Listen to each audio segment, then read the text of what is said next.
Hello, আজকে আমরা একটা ছোট্ট কেস আলোচনা করব। তার সাথে সাথে এই শেডে এই মেডিসিনটার ছোট্ট কনসেপ্ট বোঝার চেষ্টা করব যে আমাদের মাস্টাররা কি বলে গেছে এই মেডিসিনটা আমরা এটাকে ইউজ করতে পারি না সঠিকভাবে, সঠিক মেন্টাল স্টেটটা ধরতে পারি না। তো আমার কাছে মাইগ্রেনের একটা পেশেন্ট, গত বিগত 5 মাস ধরে আমি তার ট্রিটমেন্ট করছি। তো যখন প্রথমবার পেশেন্টটা আমার কাছে আসে, সে আমাকে বলে, ডাক্তারবাবু আমি না গত 2-3 বছর ধরে মাথা ব্যথায় ভুগছি, অনেক দিন ধরে আমার ব্যথা হয়, অনেক ডাক্তার দেখিয়েছি, তারা ডায়াগনোস করেছে ইট ইজ আ মাইগ্রেন।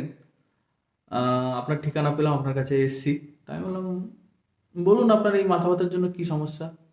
রুগী অনেক কথা বলেছে, ক্লাসিক্যালি মাইগ্রেনের যা যা সিমটম হয়।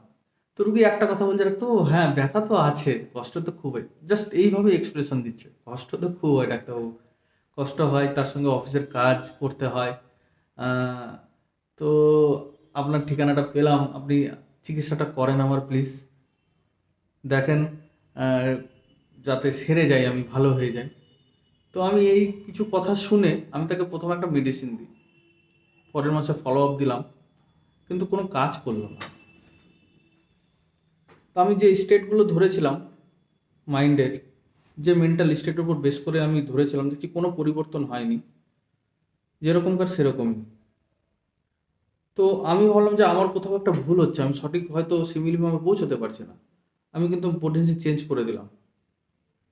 পরের মাসে আসলো, এসে একই কথা, তো কোনো কাজ হয়নি, একই রকম আছে, মাথা ব্যথা হচ্ছে, জাস্ট এইভাবেই এক্সপ্রেশন। আমি করলাম কি না, এবার পোটেন্সি, হায়ার পোটেন্সি দিয়েছিলাম, হচ্ছে না, আমাকে হয়তো ভুল ধরা হচ্ছে, আমার কোথাও একটা ভুল হচ্ছে। আমি আবার করলাম কি, মেডিসিন চেঞ্জ করলাম, নতুন একটা শেডে গেলাম, নতুন একটা স্টেট বার করার চেষ্টা করলাম, কিন্তু কোনোভাবেই সেটাও ফেল করলো, কাজ হলো না। তৃতীয় মাসে এসেও একই কথা।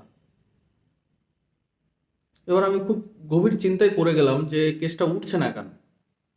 আমি তৃতীয় মাসে জিজ্ঞেস করলাম যে আপনি এতদিন ধরে ওষুধ খাচ্ছেন, আমার কোনো রেজাল্ট দিতে পারছে না, তাও আপনি আমার কাছে আসলেন, ডাক্তারবাবু দেন, দিয়ে যান না ওষুধ, এর আগেও তো অনেক ডাক্তার দেখিয়েছি, আপনারটা আরও খায় না কিছুদিন দেখি। আমি ডিলুশন ওয়েল ধরলাম, পার্সিভারেন্স ধরলাম, আমাদের মেন্টাল স্টেট ধরে চতুর্থ মাসে আমি আরও কয়েকটা রুব্রিক নিয়ে ফসফরাস দিলাম, but medicine did not work, কোনোভাবেই মেডিসিন কাজ করলো না। আমি বলছি ভুলটা কোথায় হচ্ছে আমার। চতুর্থ মাসে যখন আসলেন উনি, একই কথা, একই এক্সপ্রেশন, ডাক্তার ব্যথা কিন্তু হচ্ছে আমার জানেন, কষ্ট কিন্তু আমার কমছে না, হেসে হেসে কথা বলছে, পুরো চেয়ারফুল মুডে কথা বলছে। সে এতদিন ধরে মাইগ্রেনের পেনে ভুগছে, কিন্তু সে আমার ওষুধ খেয়েও তার কোনো কাজ হচ্ছে না, কিন্তু তার ফেসিয়াল এক্সপ্রেশন ঠিক যেন সঙ্গতিটা নেই, যেটা থাকা উচিত, যেগুলো আমরা ওপিয়ামে দেখেছি, নাইট্রিক অ্যাসিডে দেখেছি, ক্যান্থারিসে দেখেছি, যে একটা ইরিটেবিলিটি, একটা অ্যাঙ্গার, এতদিন ওষুধ খাচ্ছি, ব্রাইনিয়াই দেখেছি, সেই জিনিসগুলো নেই। একই কথা, ডাক্তারবাবু ওষুধ খাচ্ছি, কিন্তু এবারও না আপনার ওষুধ খেয়ে কোনো কাজ বুঝতে পারলাম না, ব্যথা হচ্ছে, খুব ব্যথা হয় রাত্রেবেলা ডাক্তারবাবু, জানেন তো যখন আমি অফিসিয়াল কাজ করি বা কিছু পড়ার চেষ্টা করি, তখন হঠাৎ খুব ব্যথা শুরু হলে না, আমি সহ্য করতে পারি না ডাক্তারবাবু, খুব ব্যথা হয়। এই হচ্ছে কেস। আমি পেশেন্টকে বললাম, সকালে এসেছিলাম, আমি বললাম, সন্ধ্যাবেলায় আপনি আসুন, আমি একটু ভাবি জিনিসটাকে নিয়ে। তো আমি ভাবতে ভাবতে কমপ্লিট রেপার্টরিতে একটা রুব্রিক পেলাম। রুব্রিকটা হচ্ছে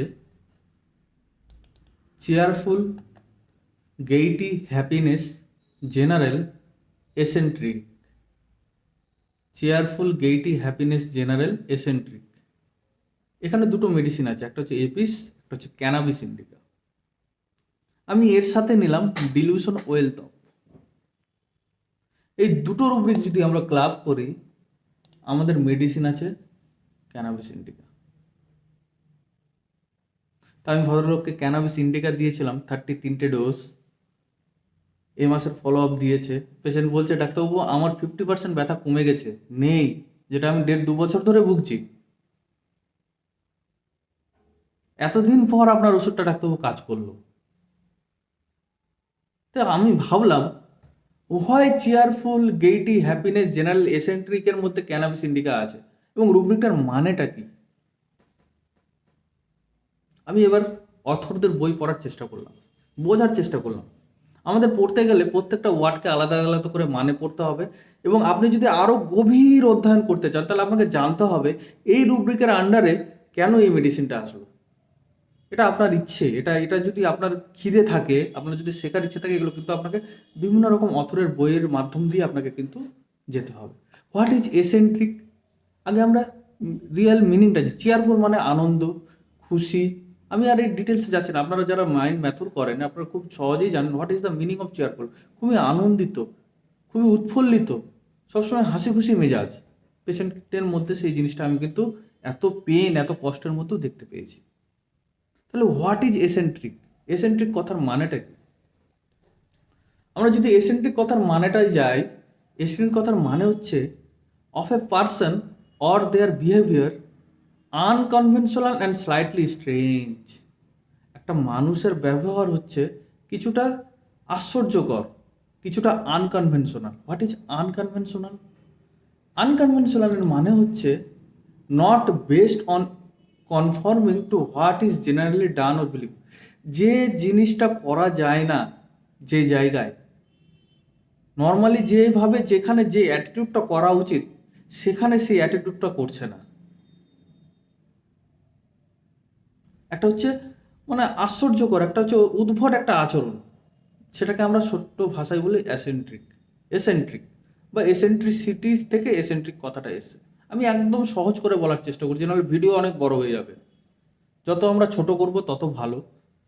তো হোয়াট ইজ এসেন্ট্রিসিটি? কি হলো এসেন্ট্রিক ব্যবহারটা? কি হলো এমন এক ধরনের ব্যবহার যেখানে যে ব্যবহারটা করার দরকার ছিল সেখানে সেই ব্যবহারটা না করে অন্য এক ধরনের ব্যবহার করছে। তো রুগীটা 5 মাস ধরে আমি ট্রিটমেন্ট করছি, 4 মাস আমার ওষুধ খেয়ে ফেলিওর হয়েছে, 4 মাসের মাথায় যখন এসছে ফেলিওর হয়েছে, তা সত্ত্বেও তার মধ্যে সেই চেয়ারফুলনেসটা বজায় আছে, যেটা থাকার কথা নয়। This is unconventional attitude. তারপরেও সে হাসি খুশি এত আনন্দিত কেন থাকছে? কি হয়েছে তার এমন তার মধ্যে যে এত আনন্দ থাকার তো কোনো ব্যাপার নেই এখানে। আমার কাছে স্ট্রেঞ্জ ফিলিং মনে হয়েছে এই জায়গাটা। আমার কাছে মনে হয়েছে এই ব্যবহারটা এখানে থাকাও দরকার ছিল না। এপিস অ্যান্ড ক্যানাবিস ইন্ডিকা, আমরা এপিসটা পরে আলোচনা করব কোনো ভিডিওতে, আজকে ক্যানাবিস ইন্ডিকাটাকে বোঝার চেষ্টা করি। তার সঙ্গে রুব্রিক নিলাম dilution wealth. What is wealth? মানে আমার মধ্যে এখনো সহ্য করার ক্ষমতা আছে, এই কষ্টটাকে বয়ে যাওয়ার ক্ষমতা আছে, তাই জন্যই তো আমি এখনো চেয়ারফুলে আছি। Why not perseverance? পার্সিভারেন্সে কেন নেই ক্যানাবিস ইন্ডিকা? বুঝতে গেলে আমাদের কিছু অথরদের লেখা পড়তে হবে, তাহলে আমরা বুঝতে পারবো ক্যানাবিস ইন্ডিকা কেন পার্সিভারেন্সে নেই। কেন ক্যানাবিস ইন্ডিকা পার্সিভারেন্সে দেওয়া হলো না? তাহলেই আমরা কিন্তু খুব সহজে সঠিক সিমিলিমামটা বুঝতে পারবো। প্রত্যেকটা অথরের লেখা আমাদেরকে পড়তে হবে যদি একটা রুব্রিককে আপনি ভালো করে ফিল করতে চান। এক জায়গায় বলছে, আমরা যদি এসআর পাঠকের বই খুলি, সেখানে দেখবেন লেখা আছে it's produce most marked effect of mind and emotion. মন এবং ইমোশনের মধ্যে একটা এফেক্ট তৈরি করে এই মেডিসিনটা। এটা অ্যাজ এ ইনটক্সিক্যান্ট হিসেবে আমরা আগে ব্যবহার করতাম। Which are exalted intensely and which conception and perception are exaggerated to the utmost degree. যেটা থাকার কথা সেটা অনেক বেশি আকারে থাকে, যে ইমোশনটা যেভাবে যে পরিমাণে থাকার কথা ক্যানাবিস ইন্ডিকার ক্ষেত্রে সেই ইমোশনটাই এক্সাগ্রেটেড হইতে থাকে, অনেক বেশি পরিমাণে থাকার কথা। Patient experiences the most wonderful hallucination and imaginations, feels very happy and contented. Or something, the hallucination may be of agonizing terror or pain. হাসি খুশির একটা স্টেজ থাকে, আবার একটা টেররেরও স্টেট থাকে, কিন্তু যেটা থাকবে সেটা এক্সাগ্রেটিং হইতে থাকবে। সবসময় একটা ডুয়াল রিয়েলিটিতে বাস করে। Sense of proportion or sense of time and space is lost. এটা খুব ইম্পর্টেন্ট। আমি এস.আর পাঠকের বই থেকে কেন পড়লাম, কারণ মোরলেস বোরিক অন্যান্য অথর সব একই কথাই কিন্তু বারবার বলে গেছে, একই কথাই বারবার বলে গেছে। আমি এক জায়গা থেকেই বার করলাম, time and space is lost. স্থান কাল পাত্রর বিবেচনা করার ক্ষমতা তার থাকে না। ক্যানাবিস কি? ম্যারিজুয়ানা, যেটাকে বাংলায় বলি গাঁজা। ক্যানাবিসের সেবন করার পর যে এক্সাল্টেড ফিলিংটা হয়, যে চেয়ারফুল মুডে সে চলে যায়, সে আসল রিয়েলিটি থেকে একটা অনেক দূরের স্টেটে চলে যায়। সে আসল রিয়েলিটিটা বুঝতে পারে না। আমাদের কাছে রুব্রিক আছে, ডিলিউশন ফ্লটিং এয়ার ইনে কন্টেন্ট সন্তুষ্ট। ডিলিউশন ফ্লটিং এয়ার ইনে, সে মনে করে সে আকাশে ভাসছে। What is metaphoric meaning? No doctor বাবু, আমার কাজকর্ম নিয়ে কোনো চিন্তা নেই, আমার যা কাজ করছি, আমার ছেলে মেয়ের বিয়ে দিয়ে দিয়েছি, আমি এখন ফ্রি। আমার জীবন নিয়ে আমার আমার এই জীবনের কোনো টেনশন বা থাকবে, আমার শরীরও সব ঠিক আছে, আমি এখন ফ্রি। না মেয়ের বিয়ের চিন্তা আছে, ছেলেরও বিয়ে দিয়ে দিয়েছি, দুজনে জব করে, স্বামী স্ত্রী পেনশন পাই, চলে আমার। সে আকাশে ভেসে আছে, তার ভবিষ্যৎ নিয়ে আর কোনো চিন্তা নেই, তার ছেলে মেয়েকে নিয়ে আর কোনো চিন্তা নেই। আমি সহজ করে বোঝানোর চেষ্টা করলাম, এখানে অনেক রুব্রিক আসতে পারে। আমি ফ্লটিং এয়ারটাকে খুব সহজে আপনাদের সামনে তুলে ধরার চেষ্টা করছি। এটা রোগের চরম অবস্থাতেও হচ্ছে রুগীর সাথে। আমি এই কেসের সঙ্গে যদি রিলেটেড করি, যদি আমি রুব্রিকটা নিয়ে নিই, এত মাইগ্রেনের পেন হচ্ছে, অফিসের কাজ করতে পারছেন, অনেক কথা বলেছে প্রথম দিকে, কাজ ডিলে হয়ে যাচ্ছে, তা সত্ত্বেও সে চেয়ারফুল এক্সেন্ট্রিক, যেন সে ফ্লটিং এয়ারই আছে, তার কাছে কোনো ব্যাপার না, কোনো টেনশন নেই। উই হ্যাভ এর উপরে কন্টেন্টেড, সন্তুষ্ট, যা আছে যে পরিস্থিতিতে আছি ঠিক আছে, ওকে। এবেলা খাওয়া জোটেনি আমার, ওকে চলো ঠিক আছে, কোনো ব্যাপার না। তাকেও ওষুধ খাচ্ছি অনেকদিন ধরে, ওকে ঠিক আছে।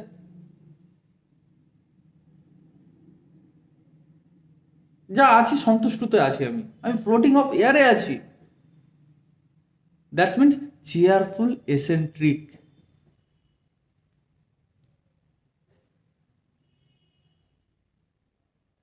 Cheerful eccentric.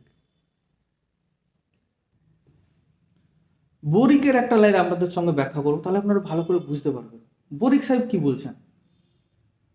Subconscious or dual nature state apparently under the control of the second self, but the original self prevent the performance of act which are under the domination of the second self.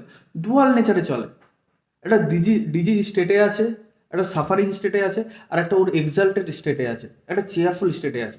তো cheerful স্টেটটা তাকে সবসময় dominate করে রেখেছে, যার কারণে তার সাফারিংয়ের কারণে তার যা যা সমস্যা হওয়া জরুরি,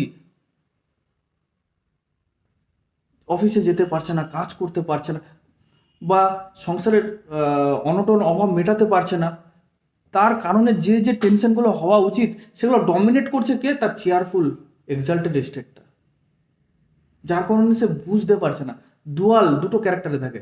যেমন ক্যানাবিস সেবন করার পর যে মানুষটা আগে কি ছিল, ক্যানাবিস সেবন করার পর তার পরিবর্তনটা কি হয়ে যাচ্ছে।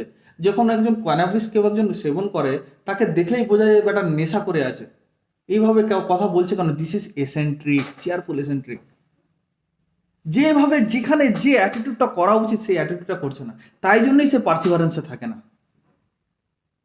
পার্সিভারেন্সে বোঝে যে আমাকে চিকিৎসা করে যেতে হবে, ধৈর্য ধরতে হবে।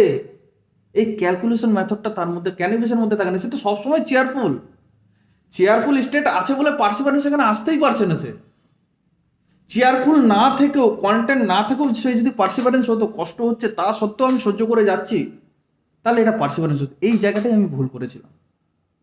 আমি চেয়ারফুলের এই স্টেটটা ধরতে পারিনি, যে হাসি খুশি আছে, যে রোগটাকে ডমিনেট করে রেখেছে, তার এক্সাগ্রেটিং যে এক্সাল্টেড ইমোশনটা, সেখানে সে পার্সিভারেন্সে যাওয়ার কথাই নয়, দরকারই নেই তার যাওয়ার। This is cannabis indica. Cannabis ইন্ডিকার আরেকটা সেট আছে, আরেকটা সাইট আছে, সেটা ফিয়ার আছে, হরিবল আছে, নানা একটা ভয়ের একটা সেট আছে, নেগেটিভ সেট আছে। বাট আমরা আজকে একটা সেট, ছোট্ট সেট, আমার কেস ওরিয়েন্টেড আমি চেষ্টা করলাম আপনাদের সঙ্গে ব্যাখ্যা করা। তাই জন্য বলি, আমরা মাইন্ড সিমটম নিয়ে কাজ করি, মেন্টাল স্টেট নিয়ে কাজ করি, কিন্তু একটা রুব্রিকের মধ্যে একটা মেডিসিন কেন দেওয়া হলো সেটা জানতে গেলে, এর ডিপ অ্যানালিসিস করতে গেলে আপনাকে প্রত্যেকটা অথরের বই কিন্তু পড়তে হবে। আপনি যদি গভীর অধ্যয়ন করতে চান তাহলে কিন্তু একটা রুব্রিকের কোর ফিলিংয়ে পৌঁছতে পারবেন। তো কেমন লাগলো আপনাদের এই কেসটা আমাকে জানাবেন, কমেন্ট করে জানাবেন। এবং আমার চ্যানেল যদি আপনাদের ভালো লাগে, কিছু শিখতে পারেন, তাহলে অবশ্যই আপনারা আমাদের চ্যানেলকে সাবস্ক্রাইব করুন, শেয়ার করুন এবং হোমিওপ্যাথির সঙ্গে থাকুন, সাথে থাকুন। আর হোমিওপ্যাথি শিখুন, অন্যকে শেখার সুযোগ করুন, নিজেরাও শিখুন, অন্যকেও শেখান। ধন্যবাদ, সবাই ভালো থাকবেন।